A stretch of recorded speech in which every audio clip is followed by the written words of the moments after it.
Prepare for an explosion of the extraordinary. This is Interesting World, your channel built for you. Commercial wood carvings to dropping killer music tracks, capturing majestic tugboats and hidden vessels with spectacular drone footage. From general fishing straight to thriller pair fishing tournaments. Travel across Europe and the globe to unearth wild facts and produce gripping documentaries. If it's interesting, let us know, and we'll go. You're now a part of this wonderful, amazing, interesting world. Hello, I'm Don Holifield. We're going to be rocking and rolling here in about 15 minutes. I lost my job to AI. Check it out, and we'll be getting going here real shortly. Don is an up-and-coming project manager in his early 20s, standing alone in a vast, silent construction firm's office. He embodies the hopeful and slightly overwhelmed energy of someone stepping into a demanding role for the very first time. But today, that energy is curdled with fear. His responsibilities are the backbone of the entire operation. His meticulously tracking and compiling progress schedules and the payment schedules. These documents are the lifeblood of every project, dictating milestones, managing legal compliance, and most critically, ensuring subcontractors the real muscle of the job get paid on time. Yes, the accuracy required is intense. A simple typo can lead to a financial crisis or possibly a lawsuit. But today, the precision of these schedules doesn't determine profit or loss. It determines who keeps their job. The ominous quiet of the empty desk, the rows of abandoned computers, no one there, and the lack of ringing phones. A frightening story of silence. The vast majority of the administrative and middle management jobs have been lost. They were displayed by sudden, aggressive adoption of a new generation of sophisticated AI software that promises faster, cheaper, and supposedly flawless financial arrangements and project oversight. Don survived the initial cut, but every keystroke now is weighed by the terrifying knowledge that the machine is breathing down his neck. The human element, the social interaction, the crucial phone calls to angry vendors, all that has been stripped away, leaving him isolated and fighting a silent algorithmic takeover. I anticipate a time soon when I can dive in and assist Don, helping him navigate this new reality. But right now, his world and the world of construction jobs has been fundamentally shaken. Right now, in a public square, there is a pervasive, almost contagious anxiety surrounding artificial intelligence. Yeah, this fear is not baseless. It's fueled by legitimate advancements, sensational clickbait headlines. News articles constantly speculate that AI poised to take over, not just displacing entire workforces, but eventually exceeding human control. Okay, painting a future of existential threat and mass obsolescence.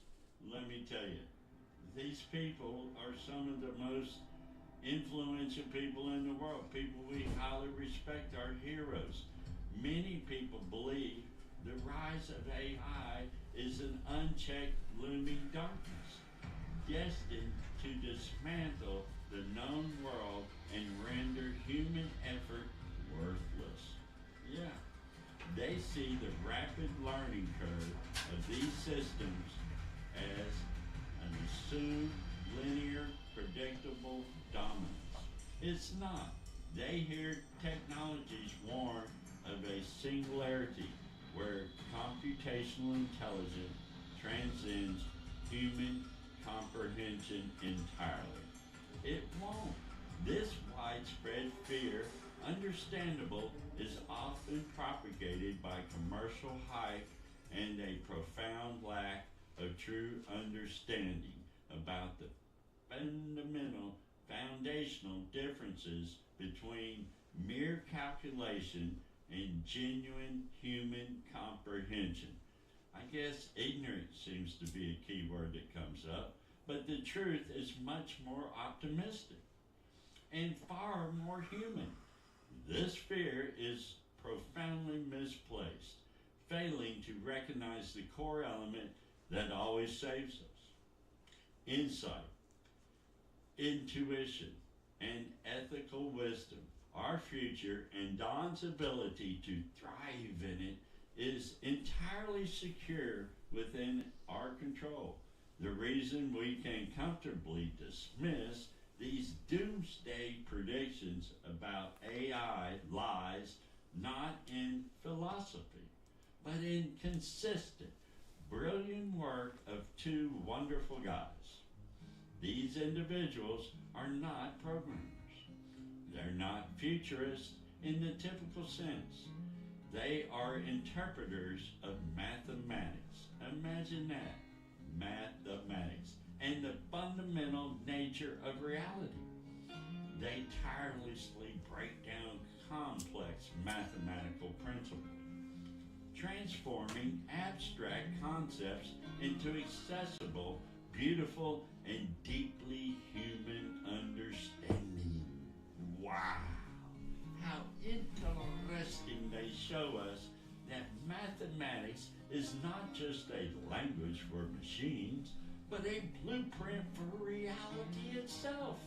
Yeah, and that blueprint, at its core, is limitlessly complex and ultimately unknowable by a single calculation. They remind us that the complexity of the world, the beautiful, unpredictable, infinite complexity of human interactions, creativity, and discovery can never be fully reduced to a solvable algorithm. That's right, AI excels at calculation, pattern recognition, and optimization, but it is utterly incapable of conceptual leaps, the ethical reasoning, and the sheer wonder that drives genuine human ingenuity.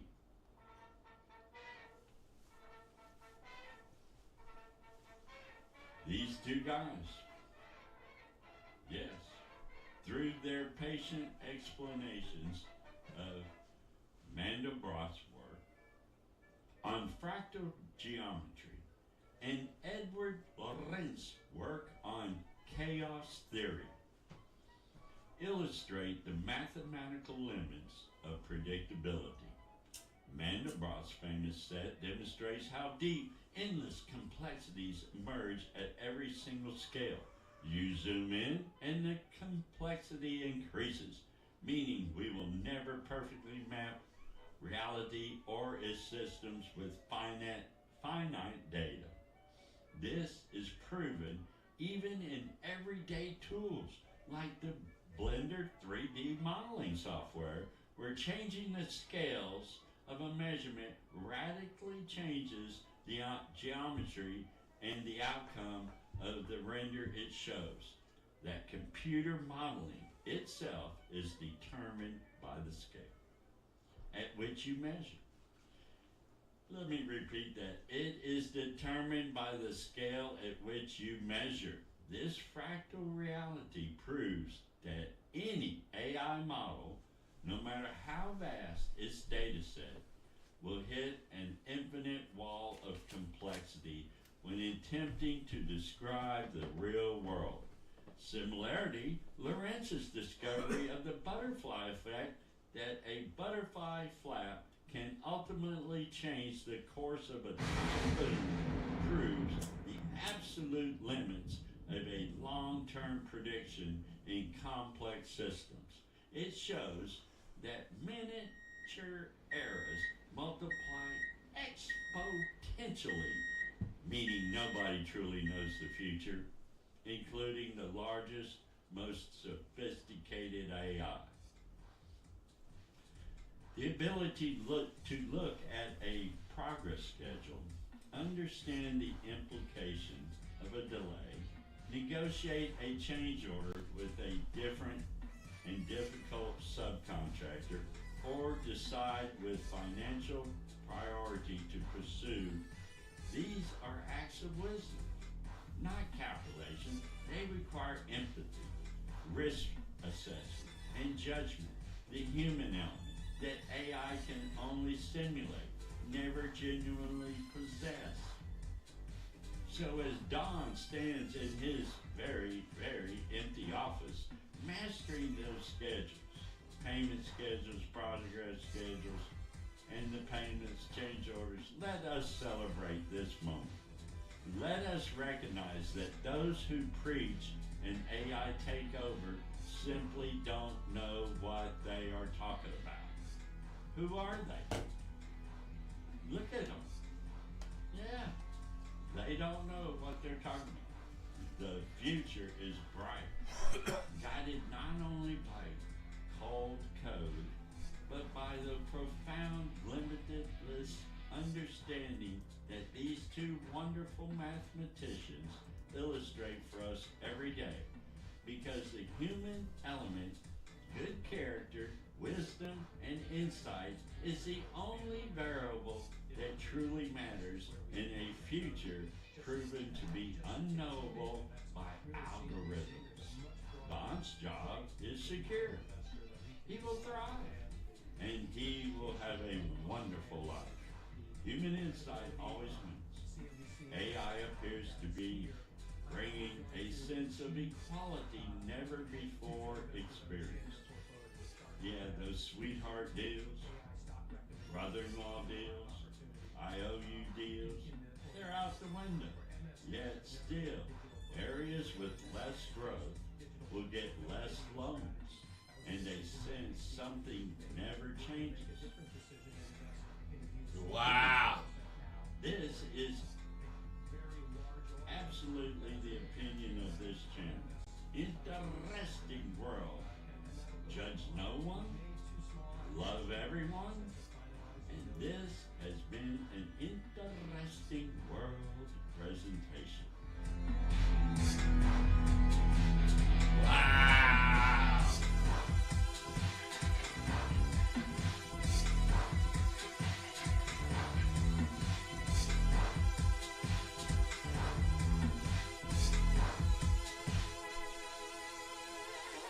We're back. We're back in trading. I love it. Oh, this Canadian uranium mining, nuclear power plants, it's coming back, so they're doing this, and they got a big boost. And yeah,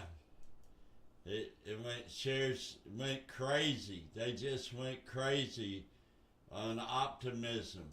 And so I probably got in a little early, but we're way above this this derivative. Let's see what it looks on the 50-day, the big one here. Okay, yeah, see, I'm not up there to 2 standard deviations here. but it's never gotten to 2 standard deviations, not even here. But it is going up. But you see, the last time it went up, we got a red the next day. And that's what I'm hoping, green, red, kind of the whole green-red thing going on. Dang it, I might have got in early, but on a smaller, I might have messed up. We'll find out. Smaller time scale. Looks like I'm good, though. Look, right here, it's way overbought. People just bought the hell out of this stuff. Can't buy no more. They don't have any more money. It's got a tank, right? Look at this. It's gonna, maybe, hopefully, it could, look at this. This went up, and then went up, and went up, and went up, and went up, and it never did come back down. See what I mean? But now it's up here on the top of this standard deviation, which this one on this scale is 1 standard deviation. Okay, we're going to change that to 2. 2 standard deviations. All right, now what do we got? Okay, see, we're at the top of 2 standard deviations. And what times? Okay, let's look at that. 21 day. Okay. I mean, yeah, that's a short one, but still, we're at the top. I'm thinking going down. I'm on the hook. I bought several of these. By the way, everything is times 100. The ordered batch, 100 of everything. Okay, so what are we going to do? What are we going to do? Oh, my goodness. What do you guys got going on? Man. Let's see what the boys have to say here. While we're waiting for the market to open, let's check out some charts. Good suggestion. Probably a good way to see what happened. Godspeed. Thank you. Glad to be in this with you. See you at the bell. Yeah, see you there. Thank you all. Great to see you. All right, up next, what investors should take away from the capture of Venezuela's Nicolas Maduro. In the meantime, check out precious metals this morning. They are higher across the complex. You can see gold prices up by about 2%. Silver's up by 5.75%. Copper and platinum up 2%. Investors moving into some safe haven areas in what is the first geopolitical test of 2026. Squawk Box. We'll be right back. Wow. Okay, this is what's going on. We're going to check out charts. Check out charts.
Okay.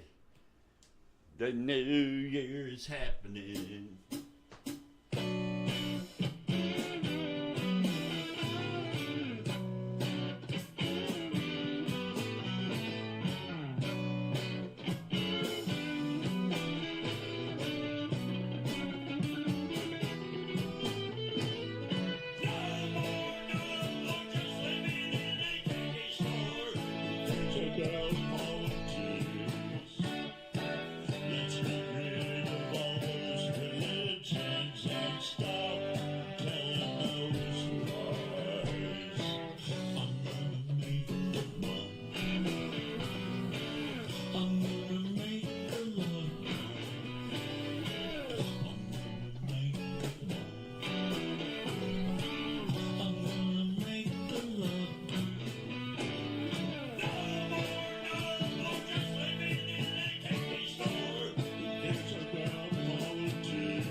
Wow. Wow. It's 2026. No more 2025. Okay. Holy smokies. I did good on a marathon and sold that. Everything you see is stuff I am not making money on, or I would already sold it if I. But this is just the top secret active this morning, which it has changed, so we're going to change it ourselves. Here we go. What is really active? Let's get all this sorted out.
American Airlines tanking again. All this went up and down. It's crazy chaos. Holy smokies.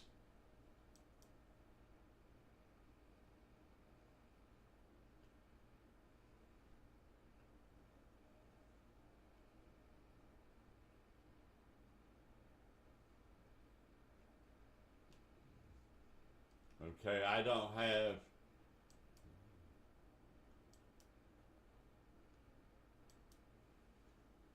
Okay, I don't have that, so we're going to change this.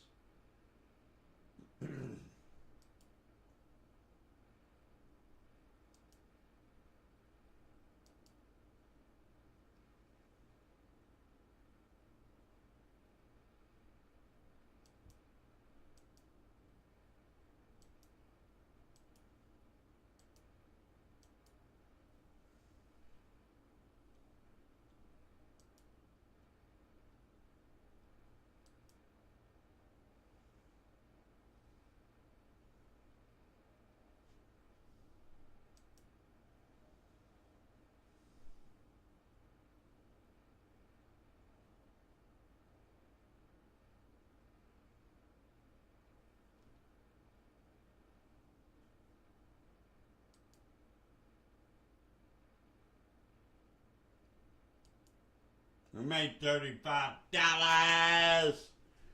Okay, wait. Hold on. What are we doing?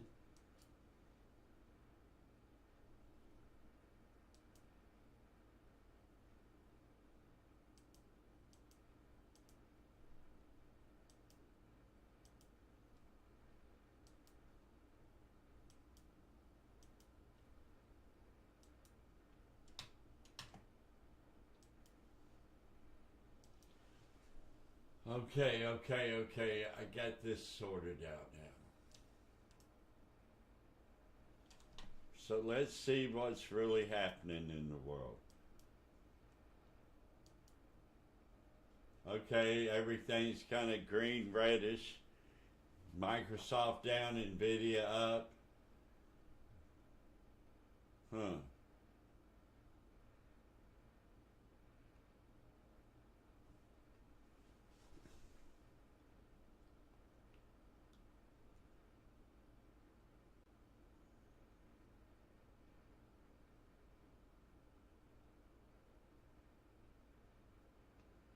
Wow, AMD is bigger than Intel. Think about that. The second supplier the government required Intel to have to sell anything to them was AMD. Now AMD is bigger. Wow. Okay, so Google is two Googles. One, you'll get your money back for sure. The other, we don't know. Well, you know, well, yeah, we do. You won't get your money back. So the preferred is what you want because it's preferred that you get paid. You're being paid in case of bankruptcy first. And don't think big ones don't go bankrupt. They can't. Bear Stearns. Hell, Google's just search it. Okay. And it can be broken and diversified in 10 minutes and you don't know where you stand. Okay, here we go. Probably rich as hell, actually. All right, here we go. All right, GameStop. These are all the social ones, or used to be at one time. Look at Carnival going from 30 to 31 like it's not even there. Just 30, 31, 30, 31, 30. Craziness. But sideways, basically overall, all these are going down. It doesn't even matter when they're going up. They don't know why they go up. They're meme stocks. The whole market's crazy because everybody invests their money not in bonds or savings account into the market, which runs the market, overvaluates the market. Simple. Print money, you get inflation. You have high salaries and they put their money into the market instead of saving it or buying bonds or something. No, it's going to inflate the value of the market. The market's going to be worth many times worth its value because people are buying for the sake of buying. Yeah, especially like I signed a big contract with Nike. I got to buy some Nike. I mean, that was really the case with Monster Energy. They had all kinds of people trying to buy Monster Energy because it was Monster Energy, no other reason. Oh, wow, let's get in on that Monster Energy. And so what happens to it, it's worth tons more than it's really worth. The market capitalization is worth more than its profits, its earnings. We probably should find out what AI thinks the definition of earnings is. Price to earnings and all that stuff. Hey, Google, in the financial stock world, define earnings.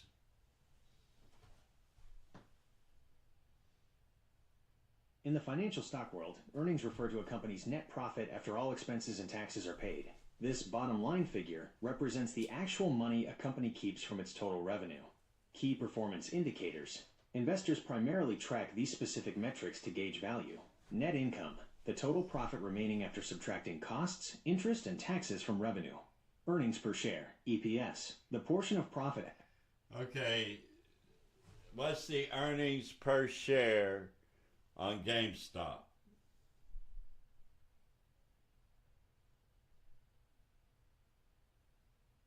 GameStop, GME, reported a diluted earnings per share, EPS, of 13 cents for its most recent quarter, Q3 2025, which ended November 1st, 2025.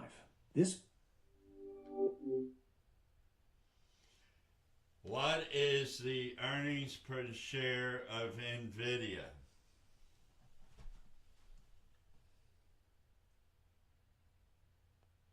As of January 2026, NVIDIA, NVDA, reported a diluted earnings per share, EPS, of $1.30 for its most recent fiscal quarter, Q3 2026, which ended October 26, 2025. Okay. What is the earnings per share for Tesla?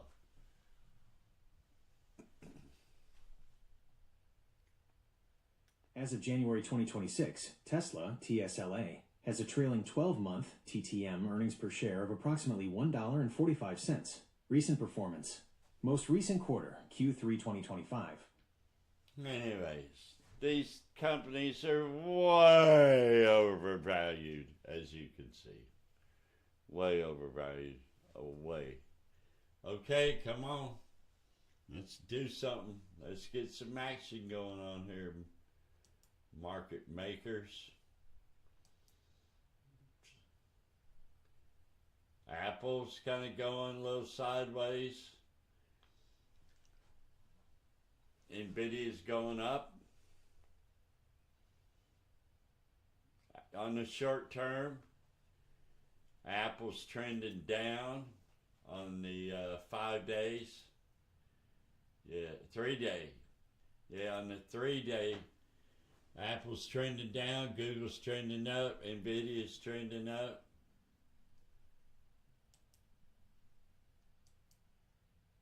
But on these 3 days, it usually means the opposite's about to happen. 3 days up, 3 days down, who knows? Tilray, what a crazy thing about Tilray. I sold.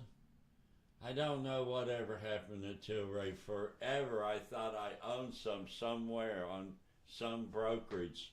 And I checked all of them and I don't own Tilray. I was telling everybody I owned Tilray. How did I sell it and not know I sold it?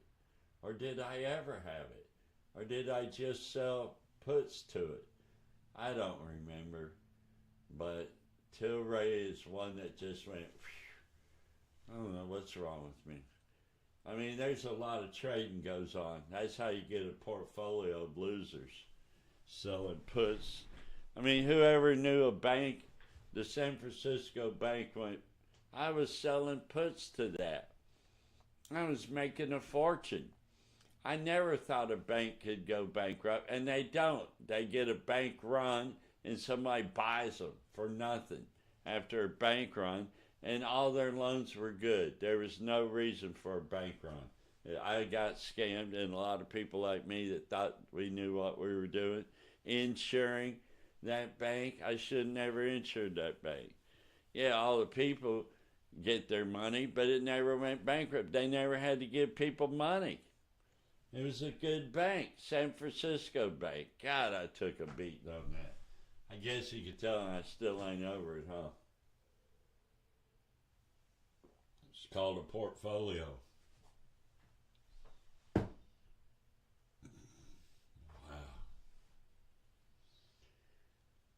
Okay, let's see what's happening over here.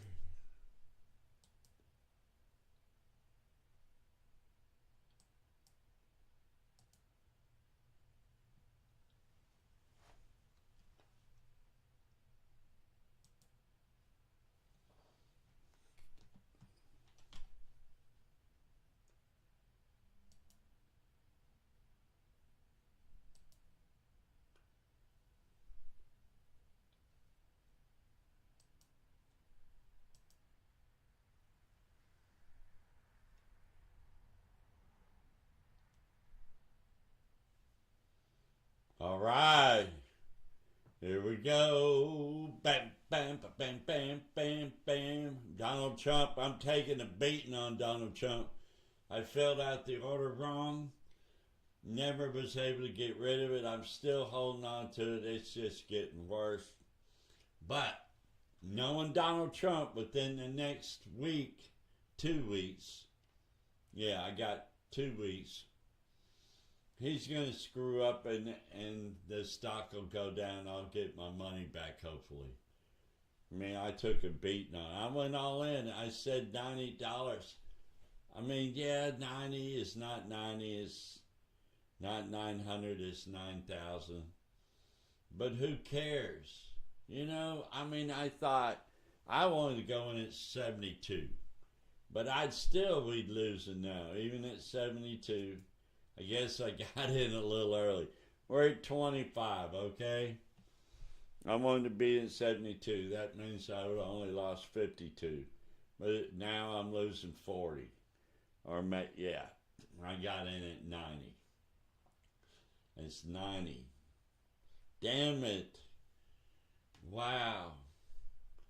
Okay, so 100 shares of Donald J. Trump. I'm going to have the privilege of buying it at 90 cents.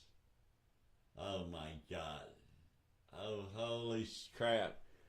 What, at $12.50. I'm going to get the right, for $90, I'm going to have the right to buy Donald Trump. I don't want to buy Donald Trump. I'm trying to short it. But that's the kind of stupid stuff I do. Don't do what I do. This is a don't do what I do show. For sure. Don't do what I do.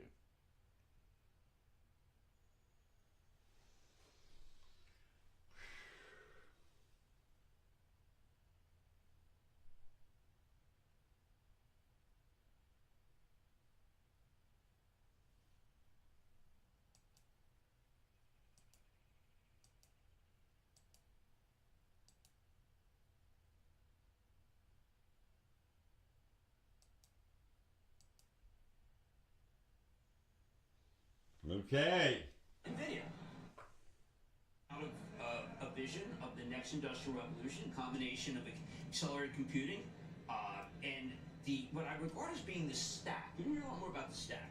And the stack means we are not a chip. We are software. Have we moved on?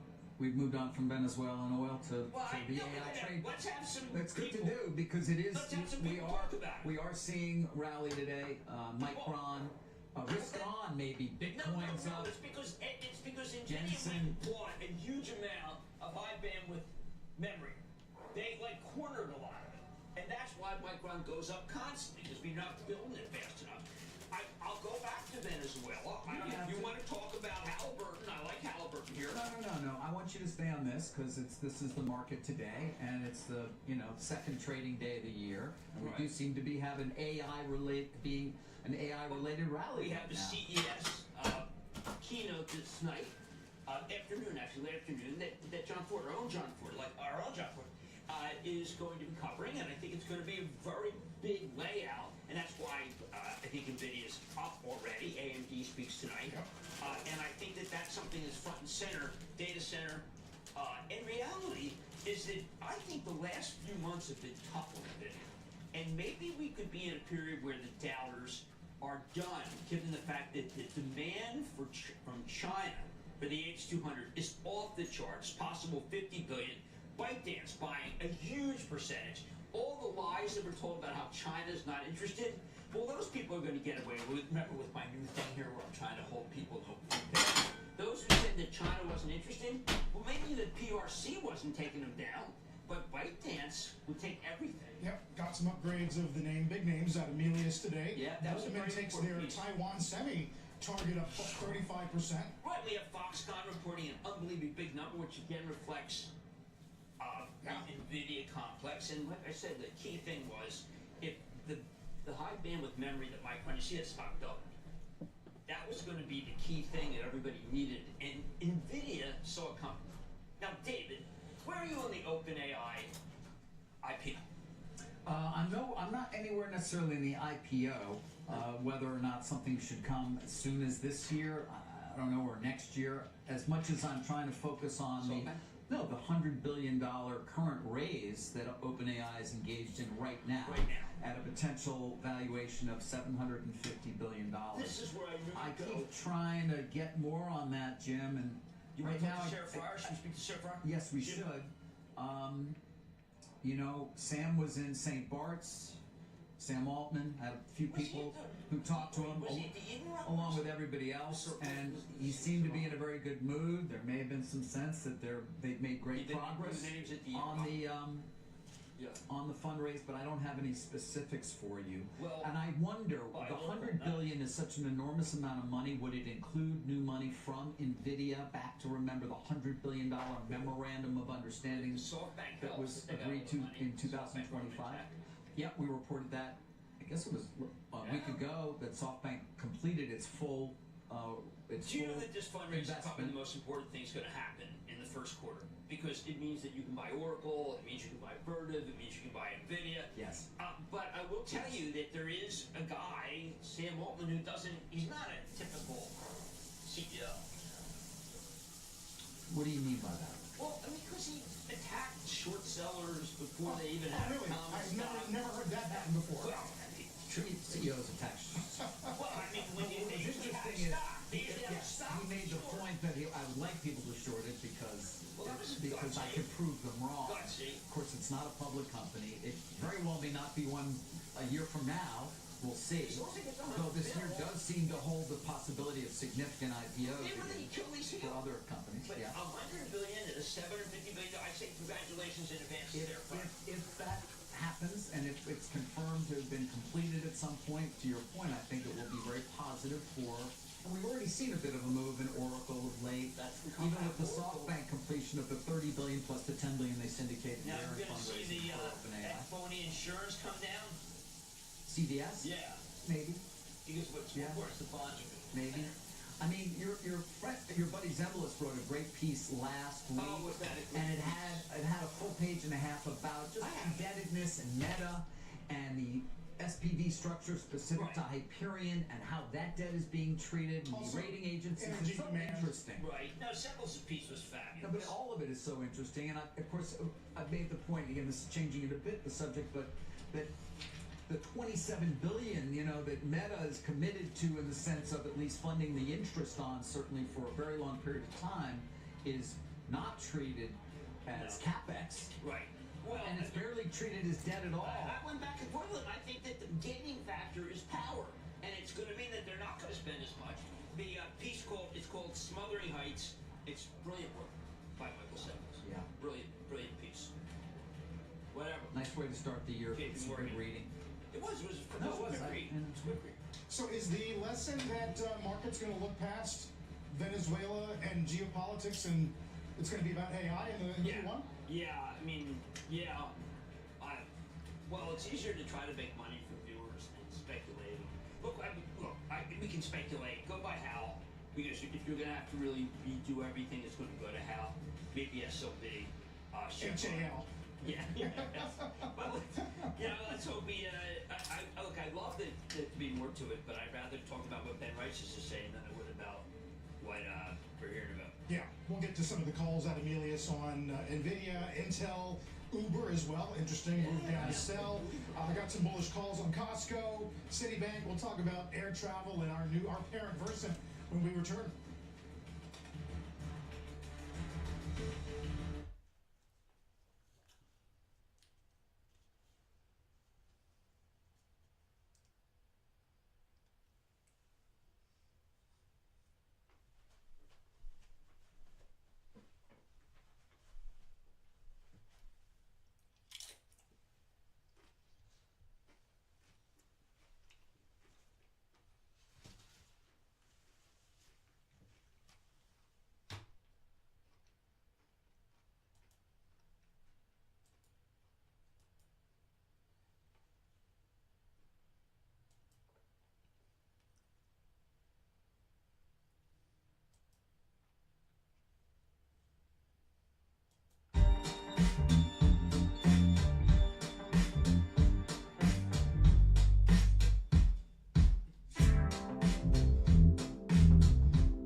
Happy New Year.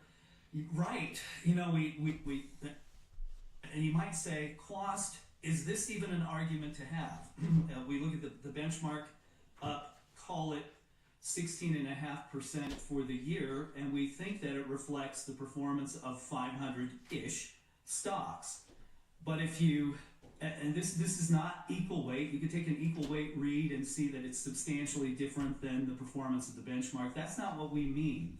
We mean that if you average the prices of the S&P 500, so if it's 504 components, that, you know, there'll be re-weightings that occur 4 times a year, and you take an average price of all of those components, it's the average stock is up 4%, not 16.5%. And in fact, from December 4th, 2024 to the end of the year, December 31st, 2025, that average price isn't up at all.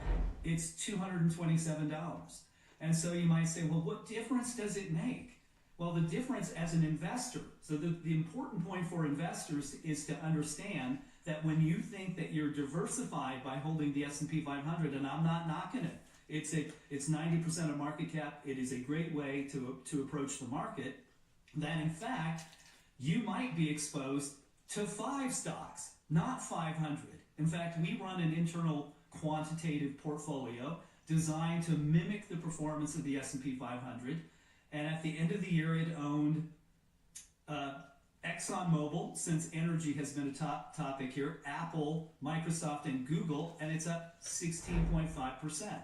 So if we can reproduce the returns of the S&P 500 with a basket of 5 stocks, are others doing the same thing?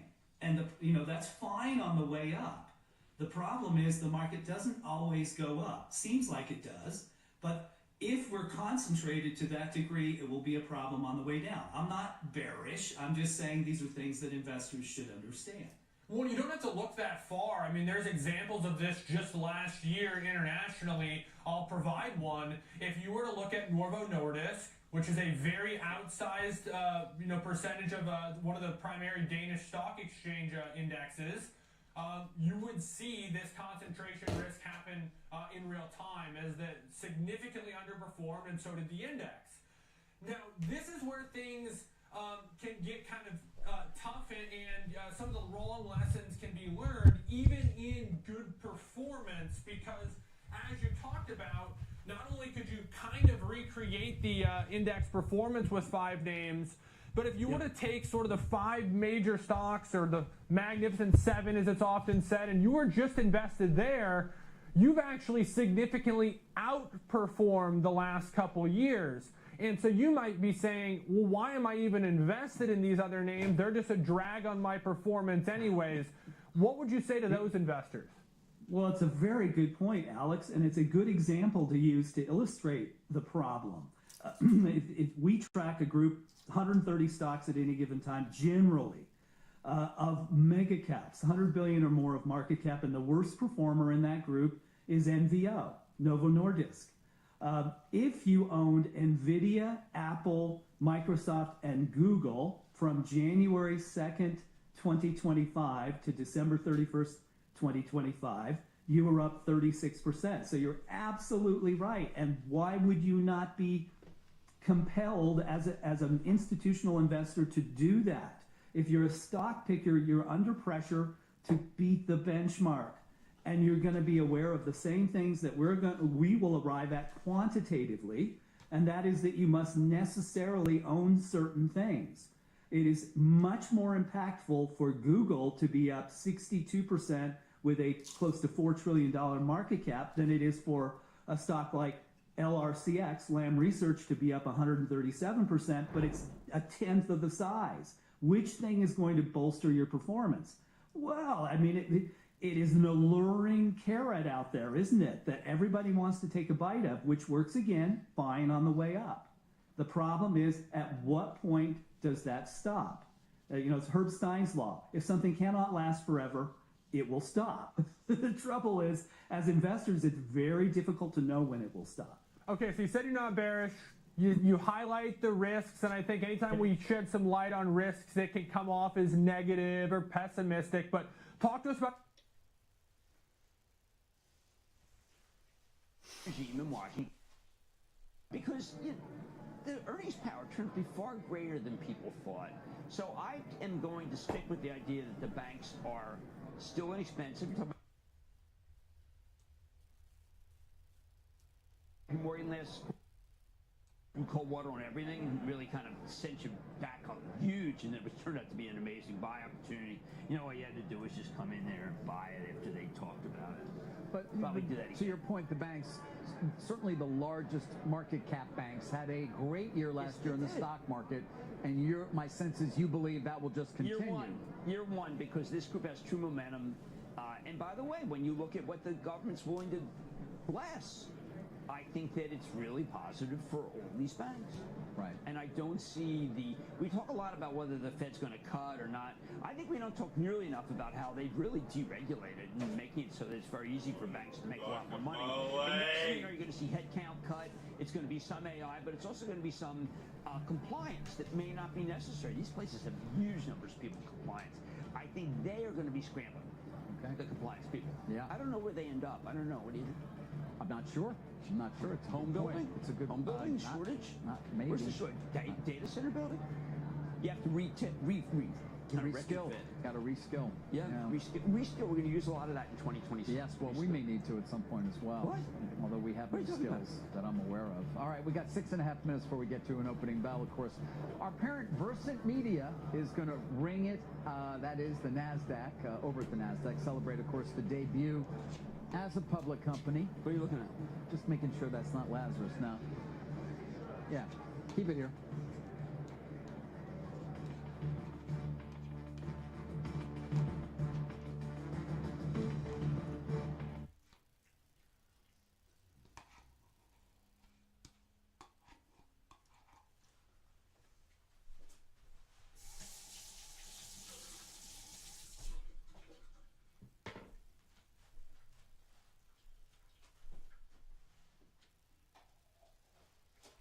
Minutes.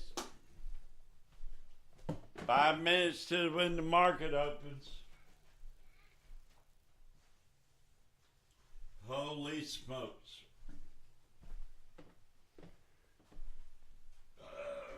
Man.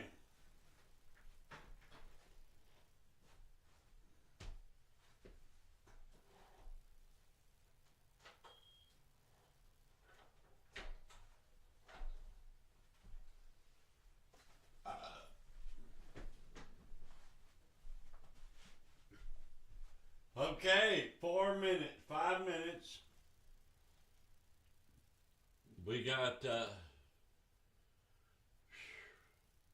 4 minutes and 20 seconds.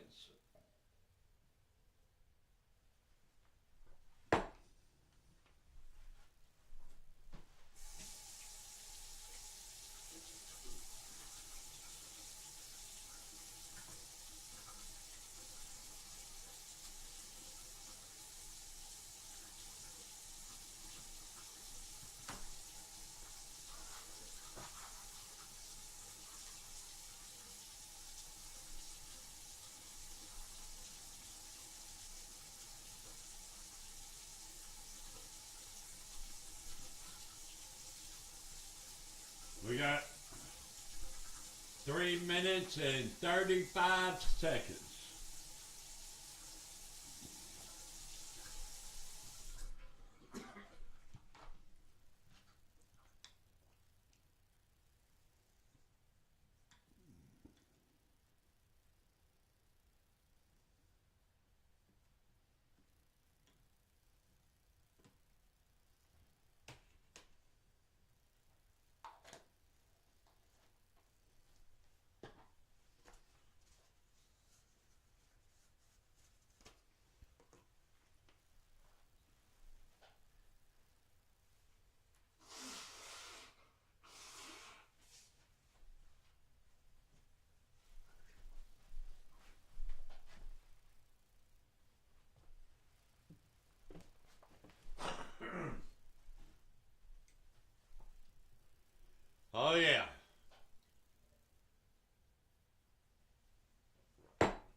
2 minutes and 30 Hopefully seconds. the market is listening to what we're saying, that vertical scale is going to be a way for us to differentiate and to diversify our business, to be not so beholden to pay TV. While that's still a big profitable part for us, it's not going to be the end game.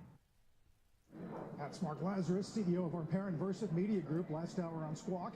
As we usher in a new era for CNBC today, Versant is making its debut as an independent, publicly traded company after being spun off. With PV Case Prospect, find viable, profitable sites in minutes. Under ticker VSNT.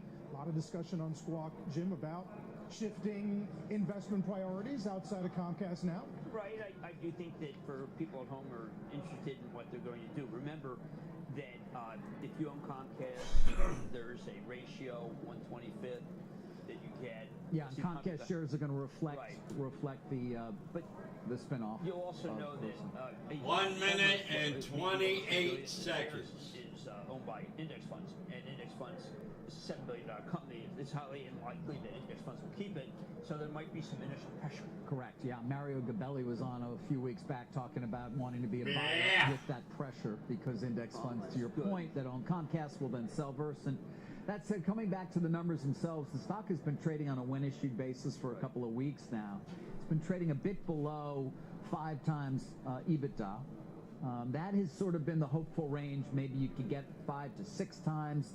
Trading at around 4.6, 4.7. We'll see how it opens today. Growth rate. We're talking revenue of $6.6 billion, adjusted EBITDA for last year of $2.2 billion with 33% adjusted EBITDA margins, and about $1.4 billion of free cash flow. Those are the basic numbers on Versant from last year as we head into the new year for the company.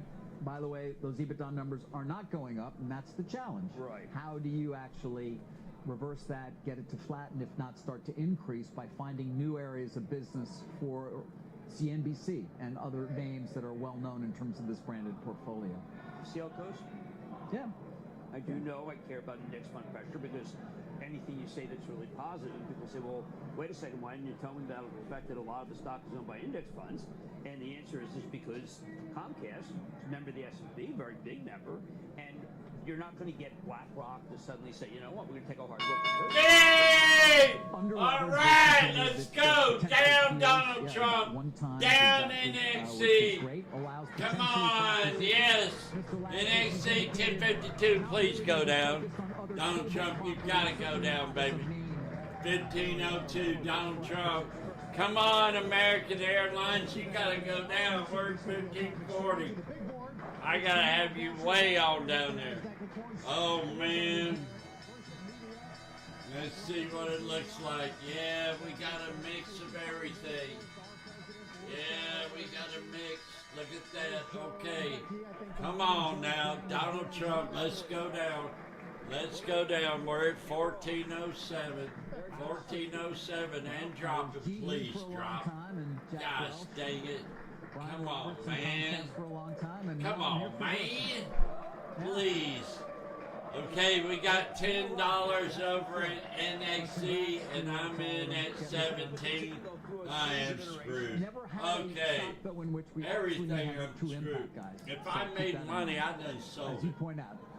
Every day. If I got some profit, I take that money. And we're going to check out some other brokerage firms. I just like to do everything on Thinkorswim. But Jack Welch loved us. We're going to look at some other brokerages too. Come on, Donald Trump. 1394. That's what I want to see. 1394. Get on down there, Donald. Appears to love all things risk. Whether that's stocks, Jim, a new generation of I think that we have speculation. Unfortunately, from someone who would like more investing, I think there's going to be more trading. Particularly, if we know. I was talking over them guys. I'm sorry. That was crazy. That microphone for the monitor there is not here. So I didn't realize all that was happening until I look at some meters and stuff. It should be simple. Okay, Versant Media. Stocks rise after Venezuela operation. Okay. I guess so, huh? Rebound. first negative week. Okay, we're rebounding from our first negative week. We ain't rebounded yet. Market just up and we're going to crash. Hopefully. I got to shut these guys off. 1401, Donald J. Trump, head on down, NXC, 1042. The NXC, I don't even start to recover till you get below 10. Power off. Yeah, I believe it. Come on. Power on. Till 10:30, we got to get below $10. Look at AOL freaking out. Okay, we might have to get into AOL freaking out here. Let's see what's happening to AOL freaking out. Freak out, freak out. We got a freak out alarm. And there's no reason for it to freak out. This is stupid. A bunch of big shots. They fly these planes. No, they don't make money flying airplanes. They do credit cards. Why people are buying this crap, I don't know. What does this say? What does it say? This is stupid. Delta American increased flights to cushion delays caused by Trump's restrictions on Caribbean operations.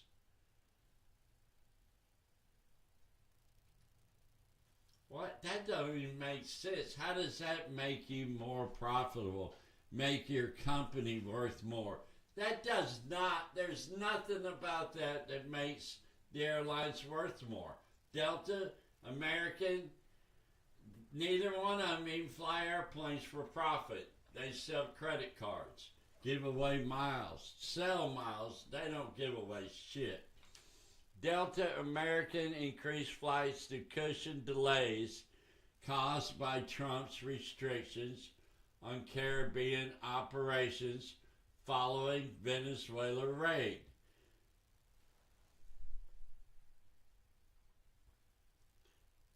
They increase flights. You don't make money by increased flights. You make money by increasing customers. Less flights, more customers. Bigger planes, less flights, more customers. What the hell is going on here? Okay. I see no reason why American Airlines is doing what it's doing, so I'm going to short that bitch again. I'm already in it now. I might as well just triple down on this thing. Let's do this. Come on, reset, reset, reset. What does it say? 8 cents?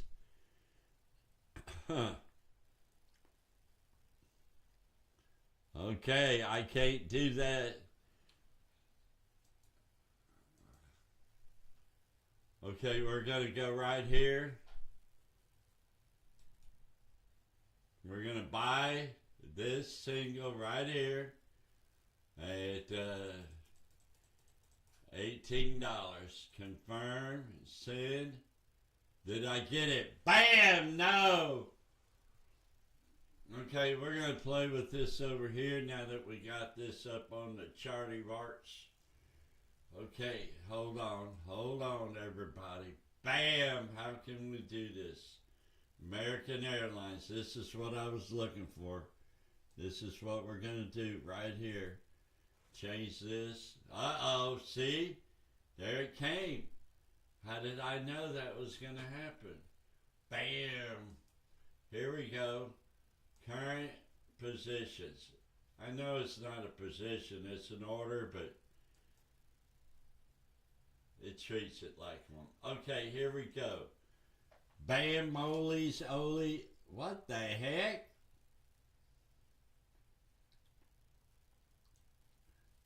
We're low of 25.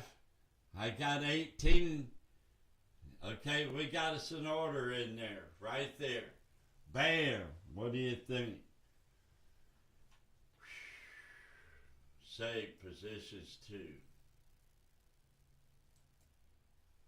Okay. We're going to take 5 and be right back. I'm not.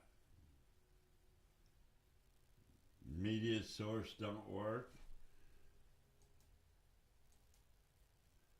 Or it does work. Prepare for an explosion of the extraordinary. This is Interesting World, your channel built for you. Commercial wood carvings to dropping killer music tracks, capturing majestic tugboats in hidden vessels with spectacular drone footage, from general fishing straight to thriller pier fishing tournaments. Travel across Europe and the globe to unearth wild facts and produce gripping documentaries. If it's interesting, let us know, and we'll go. You're now a part of this wonderful, amazing, interesting world.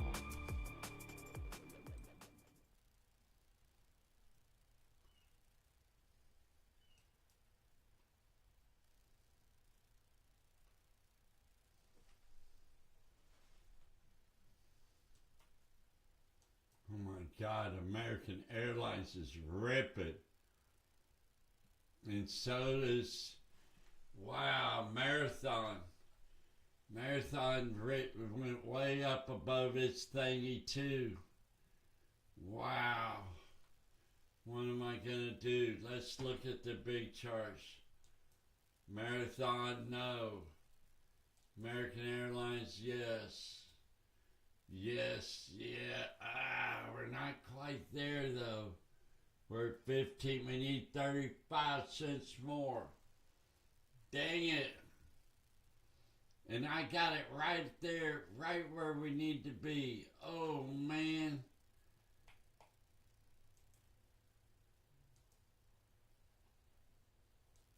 I don't want to miss out. I got fear of missing out, okay? You ever heard it? FOMO. We got some FOMO.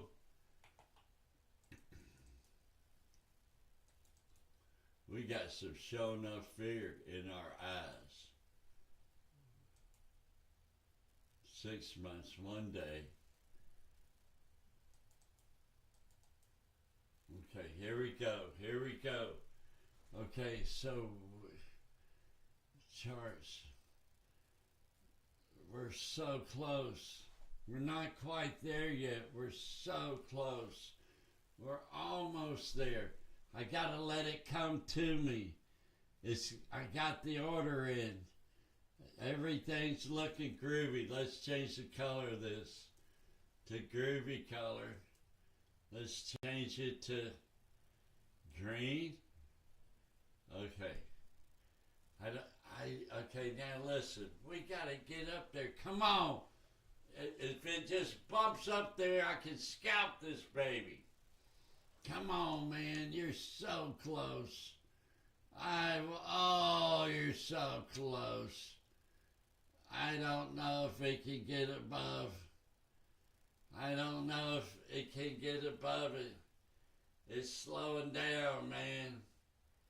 It's slow. Okay, I'm getting in. I can't stay. Yeah, I'm getting in. 19. You're at 19. I'm at 18. What was the last one? 21? They're lowering their bids. I'm raising mine. I'm going to bid 20. Reset, reset, reset. Dang it, 21. 19, I'm going to go 20. Replace order for 20. Okay, confirm, go. No. We're going to cancel, replace. We're going back to 18. Cancel, replace. Back to 18. Okay, now we're going to another brokerage firm. Emergency, emergency, go to another brokerage firm. This is what you got to do in case of an emergency like this. You go over here to some crazy ass company like First Trade, yeah. All right, here we go. Let's log in, and let's. Oh, I don't want to do this anymore. I don't like doing these code thingies. Okay, you guys don't look at my secret code. There it is. Oh my God. Don't look at this secret code. Please don't look at it. It's not for you to look at. Okay, here we go. American Airlines, AAL. Go. Options. Option thingy mangy.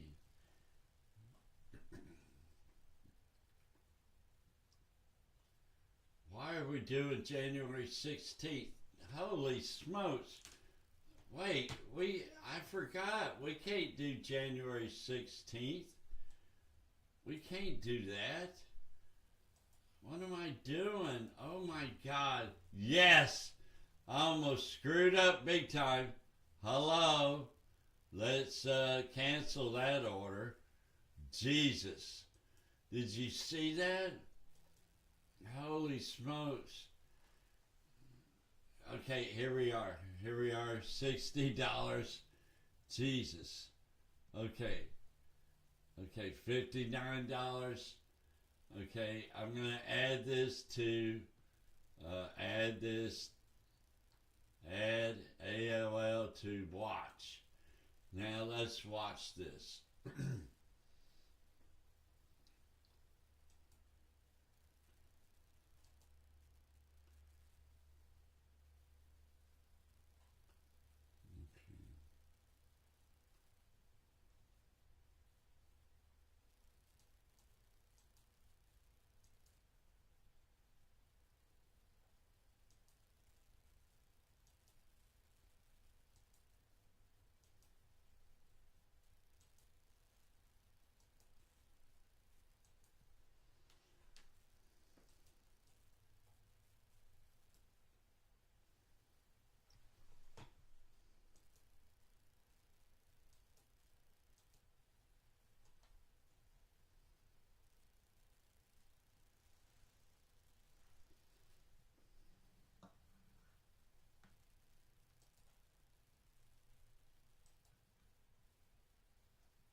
So now we're looking at a price of 59. We had a 59. We're going to go with 55.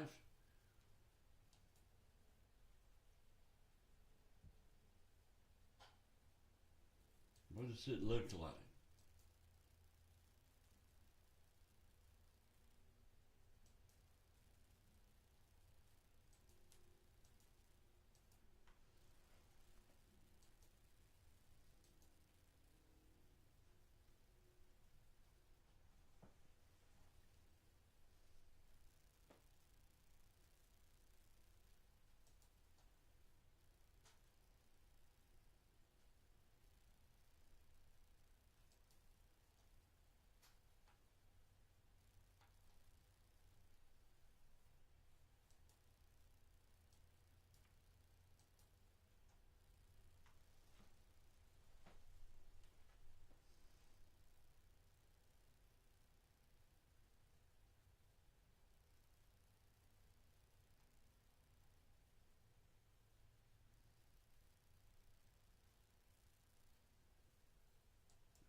I'm lost here. What am I doing? Okay, February 20th, a $15 call.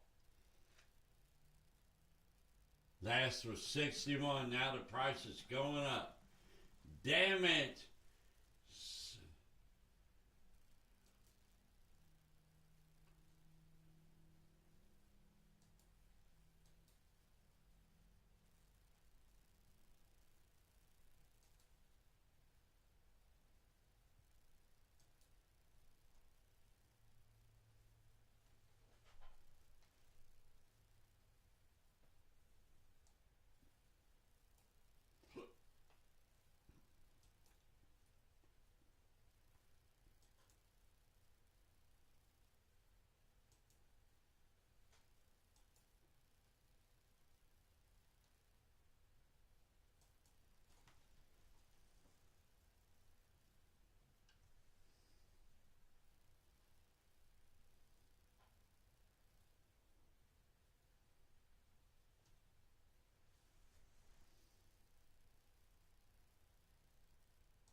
Okay, we got it open. Let's see what's happening now.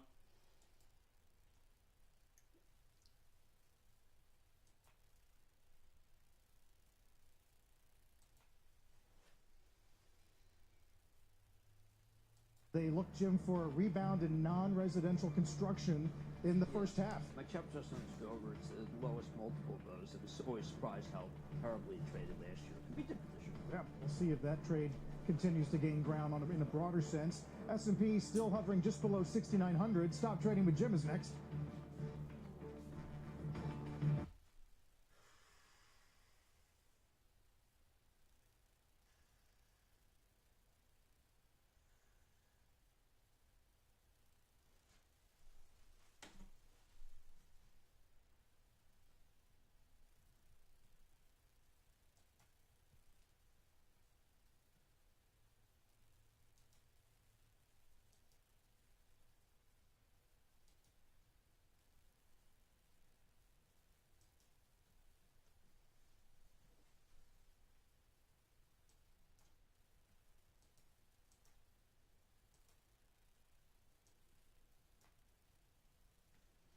What is this? Criminal.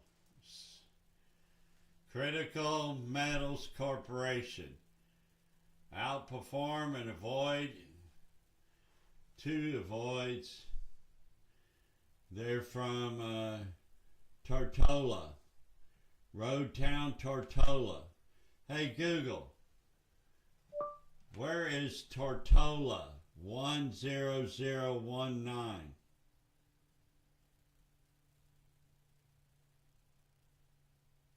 Tortola is the largest island in the British Virgin Islands, but the zip code 10019 belongs to the Hell's Kitchen and Midtown neighborhoods of Manhattan, New York. There is no physical island named Tortola in that zip code. It is possible you are looking for a specific business, restaurant, or entity with that name located in Midtown Manhattan. Would you like me to find a specific business named Tortola in that area? I'm talking about Critical Metals Corporation, CRML.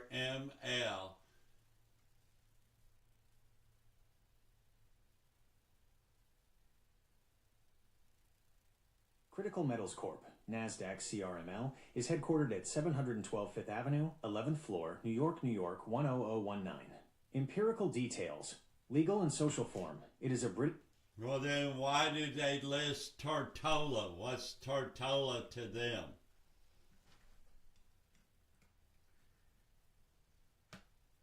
Critical Metals Corp., CRML, is incorporated in Tortola, British Virgin Islands, which serves as its legal headquarters and registered office.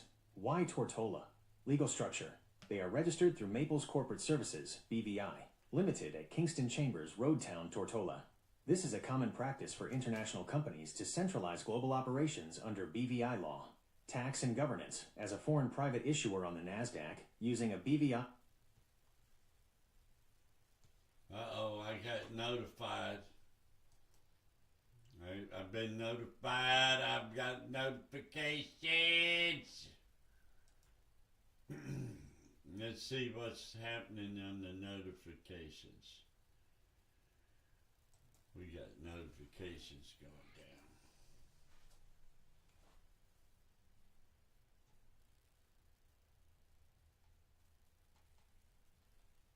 down. Oh, it's just notifying that I made an order? Duh. Or I canceled some? Yeah. Big deal.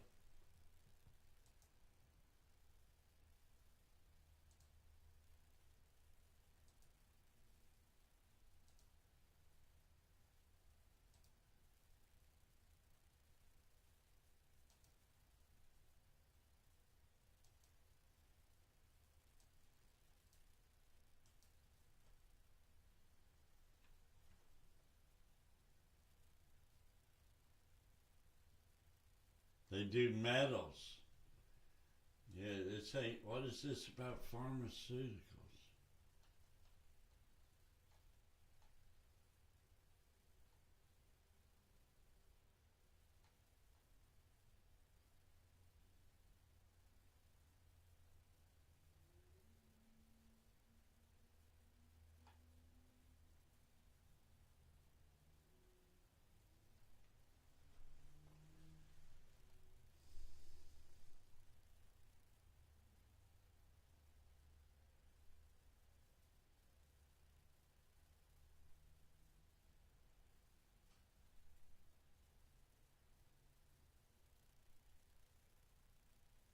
Yeah, people, there's no news on them or nothing. They're just exploding. Some big money got in there. Dang it, man. Dang it, man. Wow.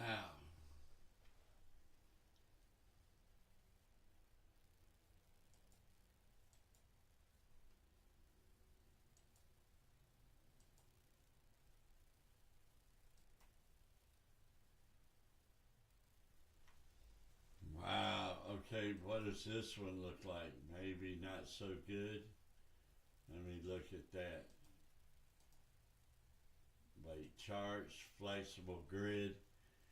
Oh, look at here. It went to 32 once. Holy smokies. Yeah, it likes to pop, baby. Oh, yeah. This is a popperooey, a double popper here. You're taking some risk here. Yeah, because we're just at the middle. We're at the middle. Yeah, but it does, we're at the bottom, though. Seems like we got to the bottom. Wow, so this was scary. It's going to be hard to make it. And that was 2 standard deviations, so this was stupid. I don't know if it's stupid anymore. Oh my goodness. Let's go with something more. Let's just go, oh wow. Here we go. What are we going to do here?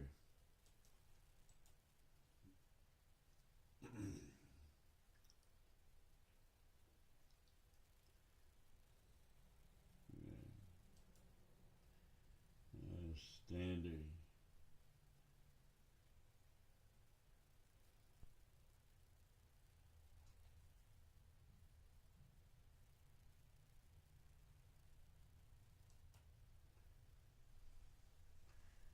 I put standard deviation. Where did I do that at? Here? Here? Where did I do that? I thought I did it right here. Studies, load, add study, and I went to volatility.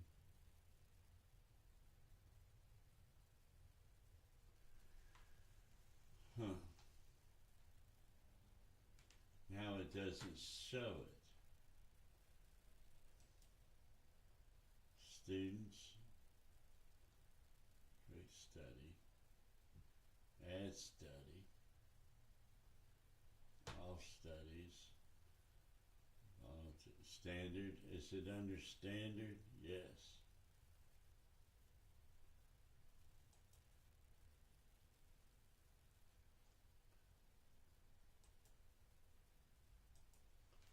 Well, how come I don't see it? 2 of them here.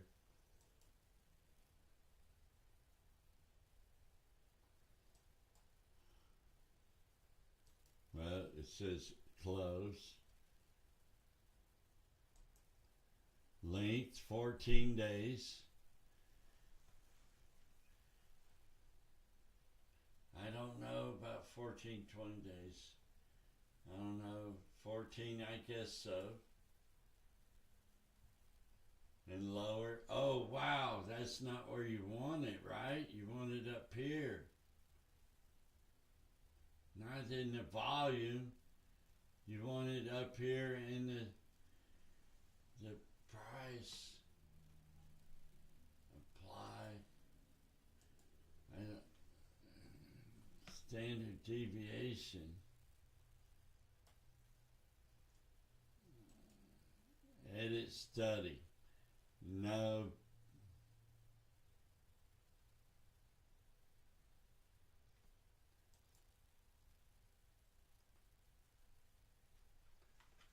Huh. What kind of racket is that?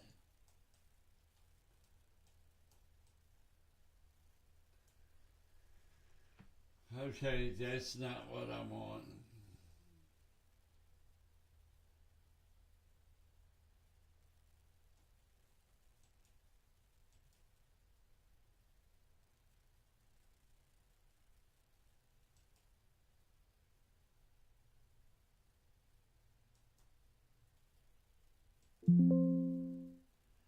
Yes, right. Yes, say yes to everything.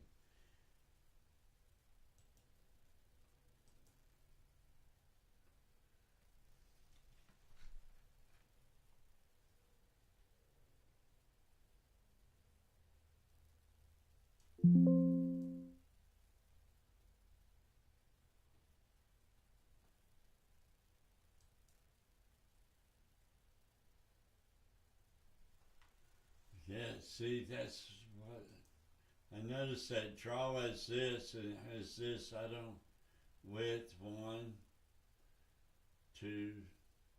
Oh, that's the line. Oh, the upper line, middle line,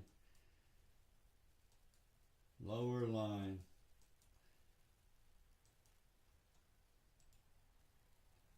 Huh.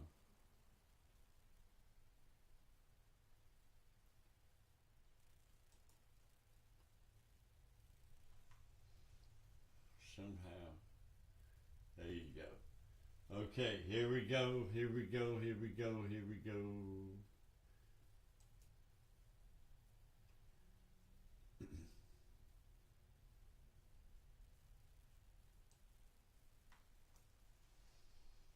Mm-mm-mm.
Mm. See, this is different. I get it now. I get this.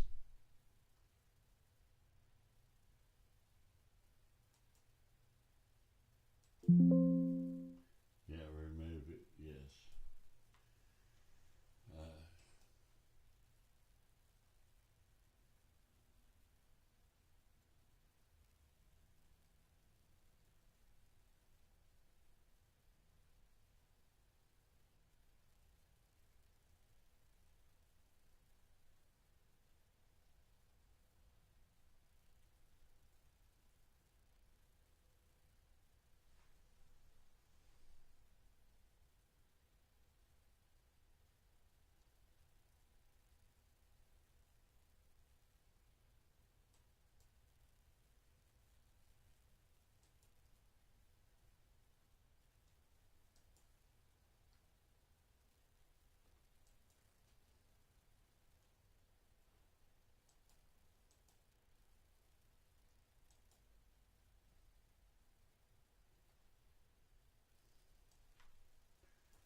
Hey Google, in Thinkorswim,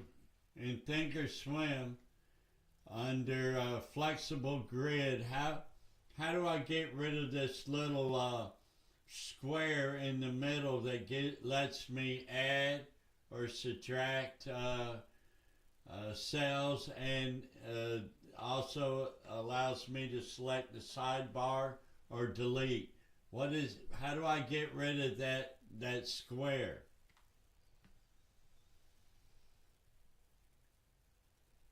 To remove the edit box from your flexible grid, follow these steps. 1. Look at the top right corner of the main chart window, just below the On Demand button. 2. Click the small grid icon. It looks like a 3x3 square of dots. 3. Uncheck the option labeled Customize Grid. This will hide the square in the middle of your cells and lock your current layout. Okay, I did it. I thought I did that earlier. Anyways, here we are. God dang, that was crazy. Holy smokies. We need some better stuff here. We need a different study. Oh my goodness. Add a study. Add a study. What kind of study we gonna add? We gonna add a good study. A real good one. A standard deviation channel. It's got to be a channel. Standard deviation channel. Okay. And I want to get rid of all this. I want to get rid of this.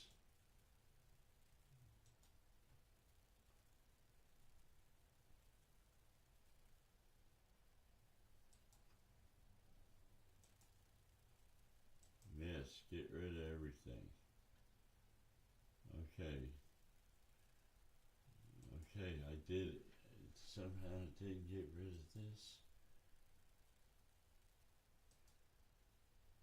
Yes, remove that crap. Yes. Now we're in control. Now, let's do this properly.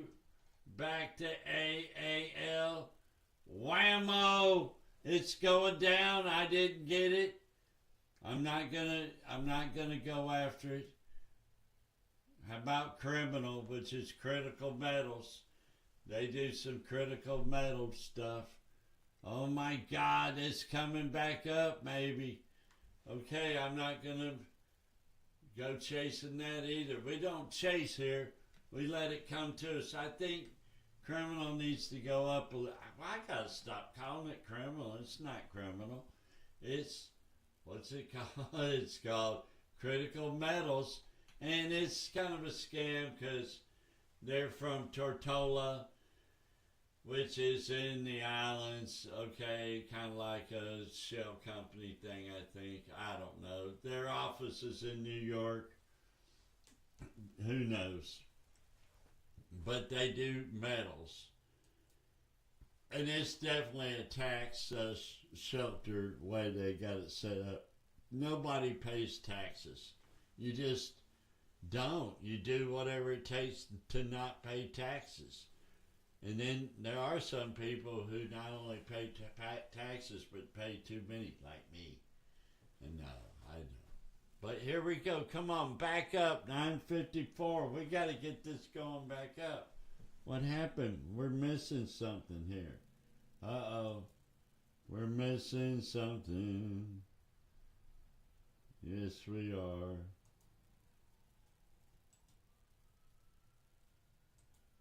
Wow, we're missing something. I just now realized.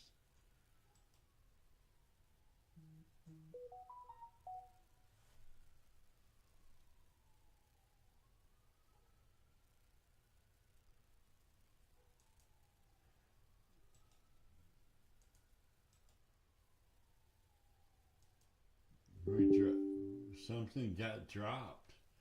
Something dropped.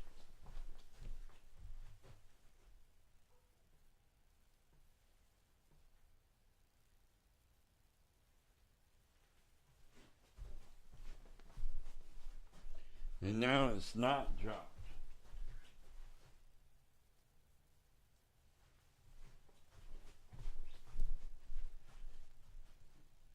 And now it's working again. And now it's working again. Oh my God, everything's working. Holy smokes. Wow. Okay, come on. Let's get this metal thing going on, baby. Come on. Come on up so I can get me some of this. Let's see what else is going on. Let's see what else trouble we can get into. Aluminum. Yeah, they need big stocks moving higher. It tells you it's moving. No shit, we're looking at it. What kind of news is that? Live news. It's all post everything. It just tells you what happened, which I guess you want to know. I keep looking at it. All right, here we go. I need to go to something better. Okay, here we go. What in the hell? Holy crap-olies. What happened here? ProShares launches ETF targeting returns of Solomon and XPR. Okay, that's some crazy stuff right here. Wow. Okay, that's not very volatile. Only 154%, which is, how can that happen? They say on TV you can only have 100%. Clearly, that says 154% volatility. Happens all the time, apparently. They were giving Trump shit about it. They might want to check their math. Okay, I'm just kidding. All right, here we go, man. What am I going to do? Get some of this? No. How about this? Oh, we may want some of this. There's a lot of volatility and only 100% volatility. I mean, a lot of volume. We got some serious volume. Let's check past volume. Open interest. Open interest is 293, and today we got 336. So we need to get us some of this. Well, how much is this? Okay, we'll go buy some of this. $10 for Adure. What? Oh, don't tell me. Adure Clean Technologies engages in developing water-based chemical recycling technologies. The company platform converts end-of-life plastics and tire rubber to specialty chemicals, fuels. Okay, so that's a good thing. Okay, other big stops on Monday. Okay, we're moving. I like this. Let's get some of let's see what the flexible grid is. Ooh, no, we don't want none. See, we like it when it's double in our favor. It's just sort of in our favor. And I've done this before, and I've played in here before, and probably shouldn't have. What am I doing? And why is this above this? Why is that above that? Edit study. That's 2 standard deviations. Why? Must somewhere down the road it went sour. That's 1 year, 1 day. Okay. Oh boy, 6 months. Let's try 6 months. See, there you go. There you go, that's it. We need it on 6 months. 6 monthsies. And then what do you do up here? You hit this thing, customize grid. Then you can go over here. But it's not customizing this thing. There's not one here.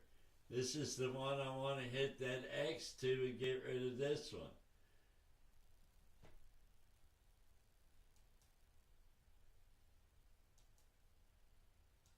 What happened to that?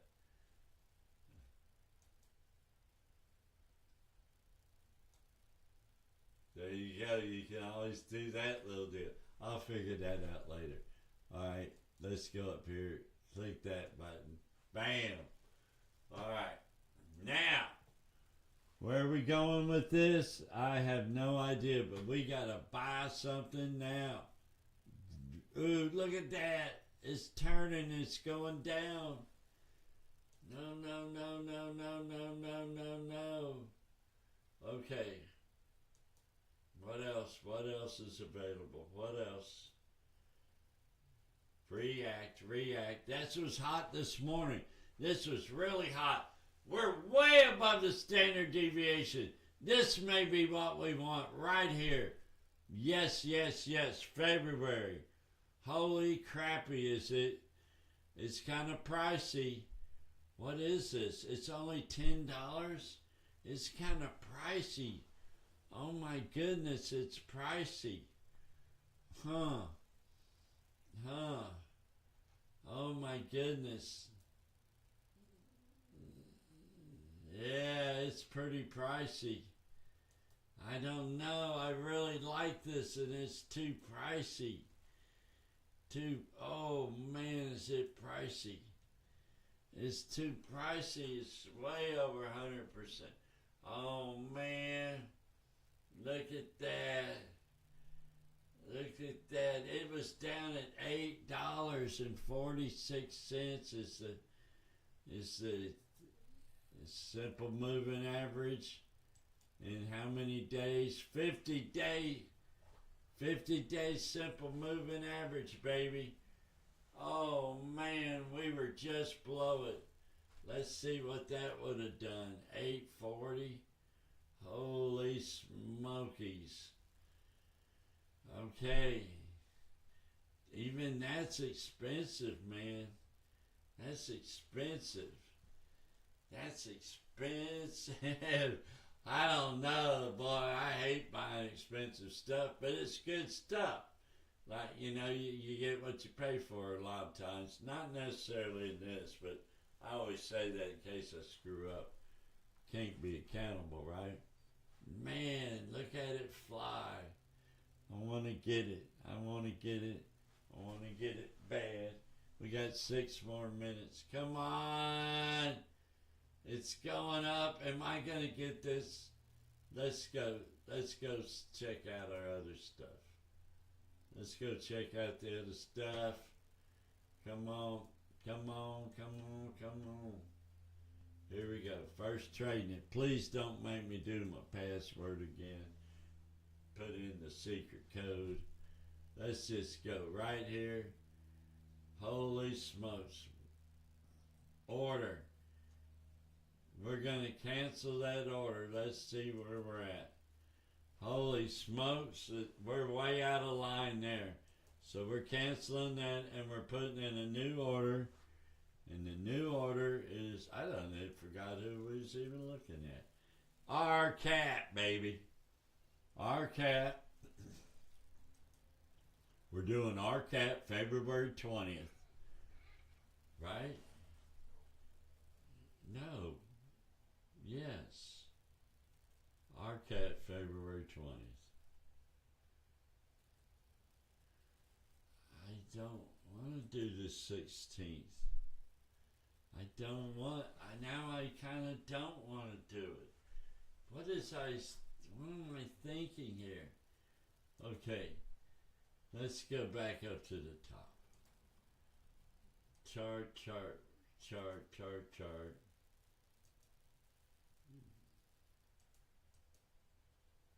That's not cool. That's getting cool. This is kind of cool.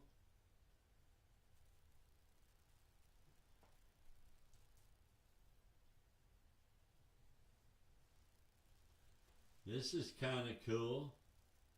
There's nobody bidding on it though. Yeah, I need liquidities. I need liquidity. We got liquidity here. Why is everybody playing this expensive crap? Okay, I don't know why.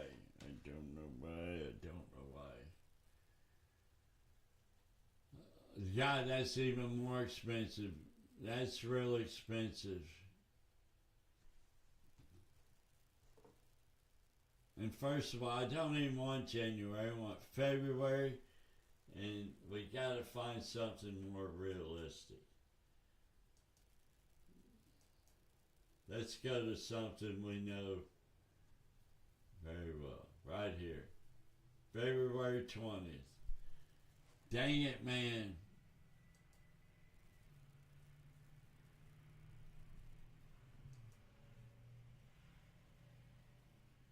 So I'm not chasing American Airlines. I'm just not doing it. I'm not doing it. I'm not doing it. I'm not doing it. But I might chase this. But I can't. Listen. Yes, this. Where did I not? I'm going to do this. Can I do this? Yes, let's do this. Okay. We're going to put this on the watch. Add to. Take our time. Don't get excited, even though we're excited as hell. We want it now. If we don't get it now, it's the end of the world. We can't chase shit. It's better when it finally comes to you. You go, see there, I told you so. There's something about chasing just wrong. Chasing everywhere costs you all your profit. Profit's real small. Don't want to do no chase. Okay, so here we are. We're in the final hour. I put this on watch. We're going to go to positions 2.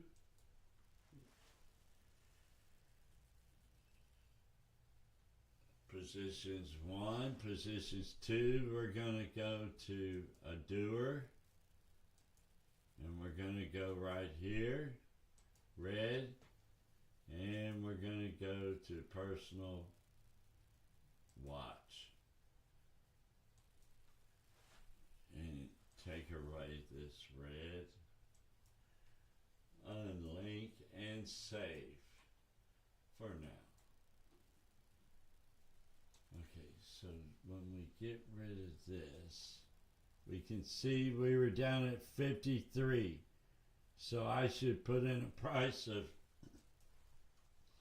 53 for sure.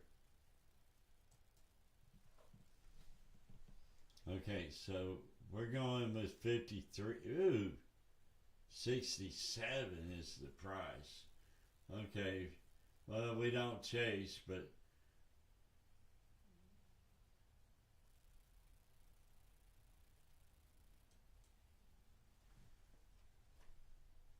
yes, I want to cancel. Okay, so a doer.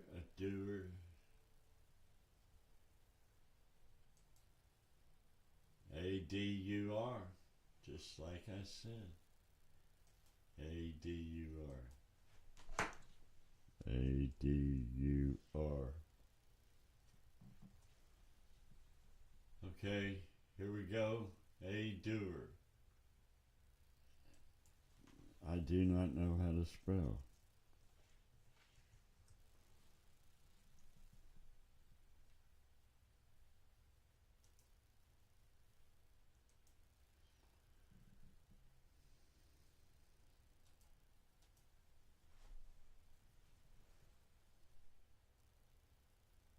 $60, that's what it says here. It says I need to bid last is 60, and it's wanting me to bid 60. Buy open, 1 contract.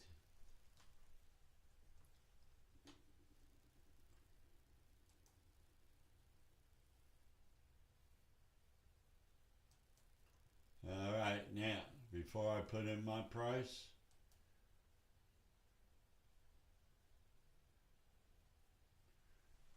let's go look at this.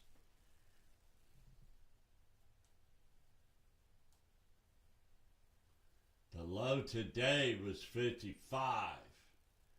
Okay, look at there. 55 is the low. No, that's American Airlines. Wait, what's going on over here? What the heck's going on, man? Who's in charge? Oh my God, I was all miscombobulated. Oh my gosh. Oh my gosh. We're running over time. Okay, here we on empty too. All right, here we go. The low is 60. Dang it. Well, why didn't you say something? Oh, we did. Okay. So, what does this say? The limit is 60. I'm going to go with 60, okay? You ready?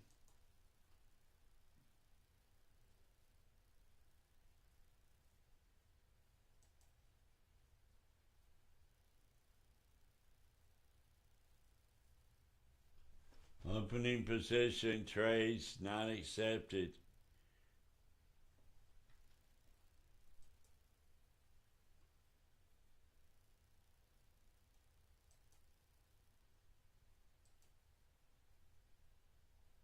What do you mean buy opens?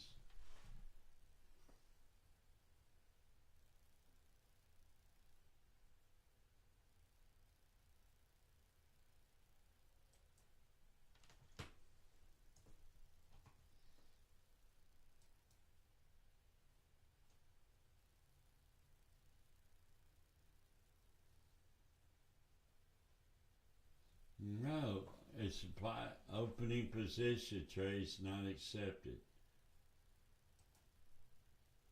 Are you kidding me?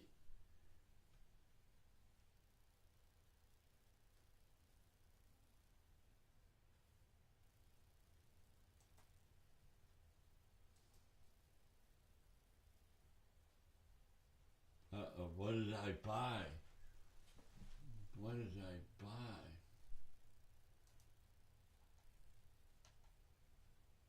Nothing. Oh, I can't. I don't. What the hell's. I don't know what's going on here. I don't have any positions. I don't have anything here. I have cash buying power there. Locked funds. Because I canceled, they're still locked.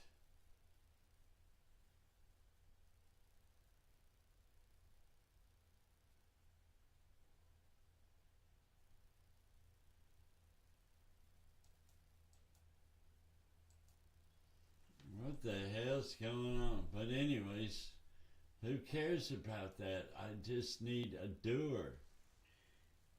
A-D-U-R.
I don't get it.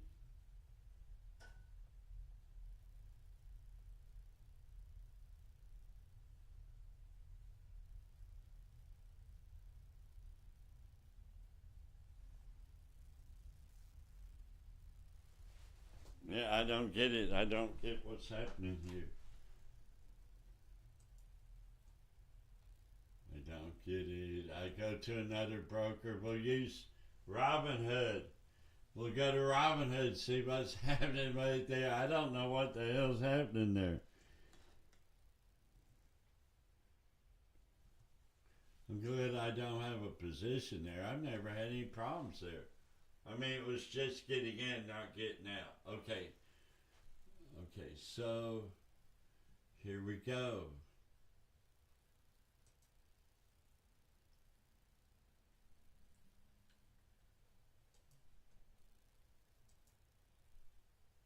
Okay, this is a builder we want to buy.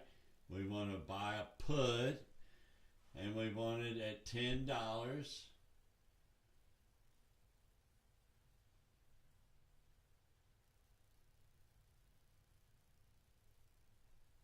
Wow, I don't like the price now.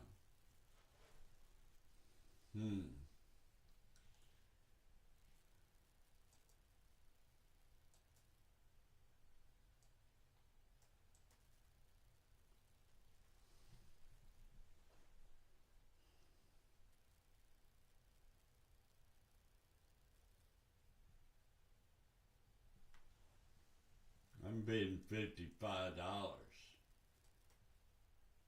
Well, hell no, I'm bidding 50. Let's just bid 50.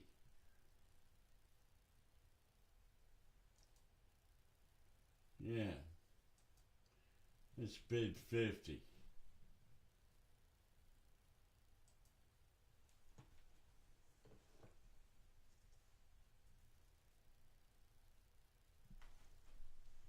Not 5.5.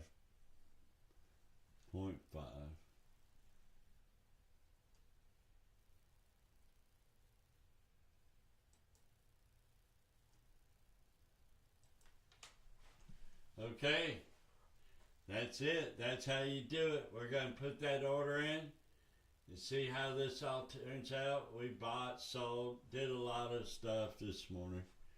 Okay, it's one of them things, I tell you. Look at this. What do we got over here? Is Sarah working today? She worked all during the holidays. Nobody else worked. Just Sarah. Because they were all gone. So she's probably not going to work this week. Because she was here all during the... There's Sarah still working. Right thing to say is, hey, the Venezuelan people decided in the last election let's that enjoy Maduro some was Sarah, out. baby. So now it's time to empower the Venezuelan people with a change in the fundamental nature of that government.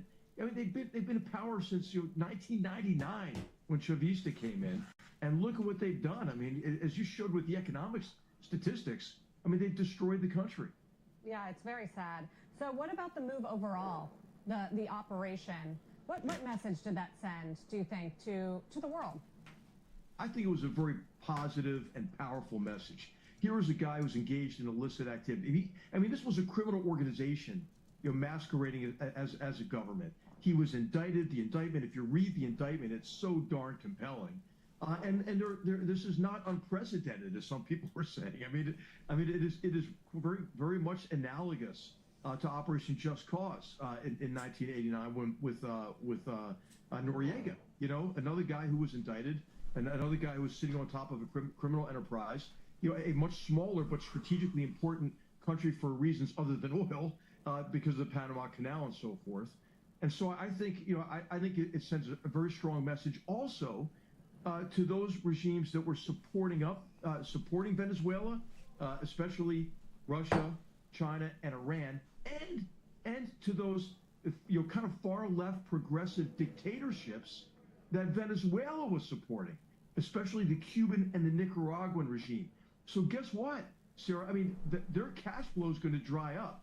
And so when the president's talking about the Cuban regime being very weak, he's right about that. Now, the sad part is these authoritarian regimes don't have to be that strong. They just need to be stronger than any organized opposition. So I think it's really important to try to isolate these authoritarian regimes from sources of strength and support. And the operation against Maduro is the first step in doing that as well. Well, what happens now then? You know, I mean, you make the analogy to Panama. We can all hope that would be the case. But as you point out, Yeah, far this is smaller politics country, into the kind of financial. a different scenario right? in many ways. Military This is a, country stocks of going 30 up. million people, obviously Check this geographically out. very large. As you point out, an armed Check this opposition out. still Military in there. stocks So, are going up. what do you think is going to actually have to happen to stabilize this and make it work? Well, it's going to have to be, I think, a stronger form of intervention. You know, I think what the administration doesn't want to do, is, as you guys have been talking about, is just they don't want to put large numbers of troops on the ground. Remember the Panama invasion in a country that was 1/10 the size of Venezuelan population, 1/12 the size in landmass. Took about 30,000 troops. The Dominican Republic operation in 1965, which also was a successful intervention, I think you could say. You know, it was about 42,000 troops. So what the administration is trying is coercive diplomacy, an effort to try to convince the government to fire itself, you know, and to reform fire itself in a fundamental way. Yeah, I mean, good the likely. chances of that Get are Trump kind to of fire slim. himself. You know, it's because really what you have to do is you have to have a clear objective, which I think we can just clarify our objective a Stole little the bit more. We have to election. make clear what we're demanding Remind in you of terms of anybody? the change in the nature of government. And I think it ought to be in favor of the sovereignty of the Venezuelan people, so that their will is reflected in that government, associated with a restoration of the Constitution. And then I think we have to make clear what kind of punishment we're gonna deliver, because we have to convince those who are in power in Venezuela that we want them out more than they want to stay in. And they're incentivized to stay in right now because they were making a hell of a lot of money. And by the way, I don't think other Venezuelans are going to be too kind to them once they leave power, given the degree to which they've victimized their own people. So 2 questions. One is, what happens if the will of the Venezuelan people is hands off our oil? And 2, does this give China the green Then pass what the free pass to go into Let's get Taipei some hot using the same chocolate, some framework whipped of cream. law enforcement that we're using? Yeah, well, hey, I think, first of all, we have to make the point in favor of Venezuelan sovereignty, right? We're not there to take their oil.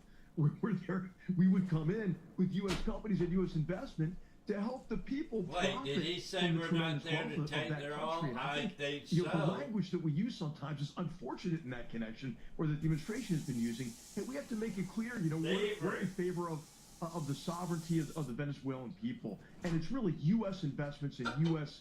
companies who can help them realize that potential. Apparently, On your it's second not point, our this is oil, really or important. this I would think be this is an why issue. to not have this analogy of And if hey, we took well, maybe it, it's okay.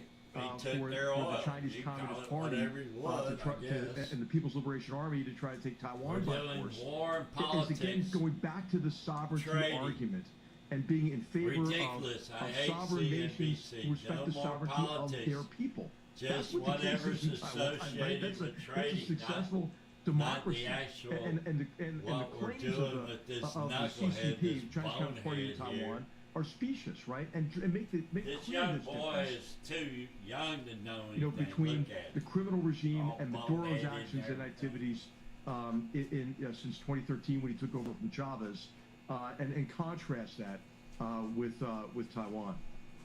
Yeah, I just want to, speaking of China's an interesting question. So Thank is you. Iran, We which is want now to in its listen ninth to day her of for a little protests. I know bit, they've not seen protests you, before, dumbass. but the U.S. president issuing a pretty direct warning that we are locked and loaded, watching these protests, watching what happened with Maduro, which was a key ally, an economy also in shambles. What do you think happens next? Shambles. Yeah, well, I think you cannot, overstate the weakness of the Iranian regime, but also what regimes are good at is demobilizing any kind of opposition. And of course, we know last year in Iran they set a new record since the revolution and the civil war of all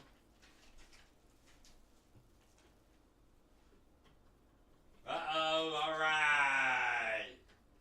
Of executions of those who were so-called suspected of being spies and so forth after the very successful Israeli Defense Force and U.S. campaign, the 12-day campaign against them. So, hey, Sarah, I think that they're in a position of weakness. You've got Ayatollah Khamenei, 87 years old. I think a lot of people in the country are kind of just waiting for that guy to move on to see what happens next. But as I'm sure you've been covering, that's another economy. It's in free fall, right? Their currency is worthless, and beyond that, because, again, the mismanagement, the corruption of these authoritarian regimes, Tehran is about to run out of water. You know, so I think it's worth watching these protests. They're broad-based, but not large in numbers right now. And you have to watch a couple of indicators. How broad-based is it? You know, what are the activities? Is there a boycott? Are they trying to shut down the economy?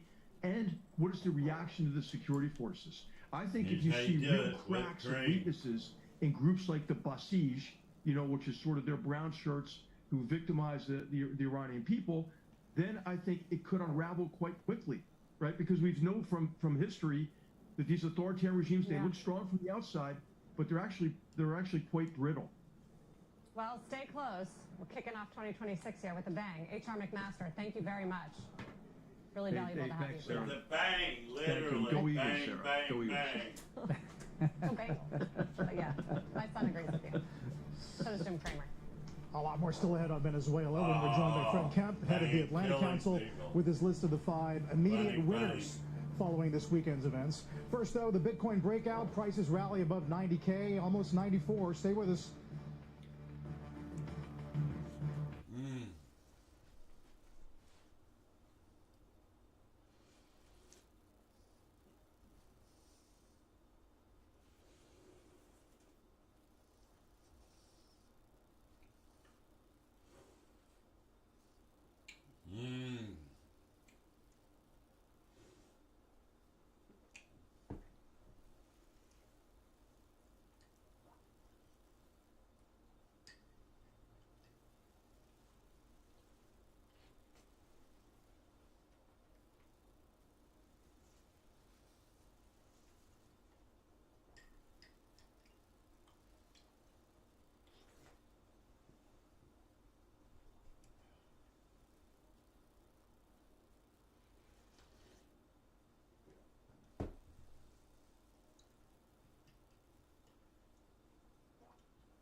Okay.